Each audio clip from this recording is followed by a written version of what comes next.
Anne-Sophie Lapix sort pour la première fois du silence depuis son départ du JT de France 2, je te raconte. Le 26 juin dernier et devant près de 3,5 millions de curieux, Anne-Sophie Lapix tournait définitivement la page d'un chapitre qui aura duré près de 8 ans, un départ anticipé pour mieux préparer son arrivée dans le groupe M6 à la fin de l'été. Léa Salamé reprendra le flambeau à la rentrée.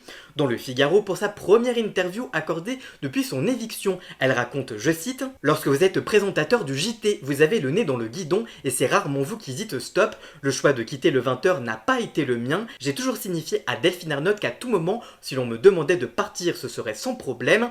Je suis en réalité assez étonné d'être resté 8 ans à ce poste. La plupart de mes précédentes expériences professionnelles n'ont pas duré plus de 4 ou 5 ans. » Elle réfute néanmoins que son ton incisif face à ses invités politiques parfois reprochés constitue un motif légitime de son départ. Elle indique « Ce n'est pas ce qui m'a été dit en tout cas ». Elle estime que le temps était venu pour elle de changer d'exercice et de passer à une nouvelle expérience. Anne-Sophie Lapix ne compte pas changer de ton pour sa nouvelle maison. Je ne serai pas différente sur M6 et RTL. Elle succédera à Yves Calvi sur la station radio aux commandes du 18-20 du lundi au jeudi et mènera par ailleurs sur la 6 un grand entretien chaque dimanche autour d'une personnalité qui fait l'actualité. Cette interview durera une quinzaine de minutes et sera diffusée vers 20h20. Elle sera amenée à présenter également en parallèle des grandes soirées événementielles en prime time consacrées à des débats sociétaux d'actualité qui pourraient revenir tous les mois, indique-t-elle. En tout cas toi, qu'est-ce que tu penses de ces déclarations? Dis-moi tout ça dans les commentaires et surtout abonne-toi. Pour connaître toute l'actualité médiatique en temps réel, rendez-vous sur tous mes réseaux sociaux.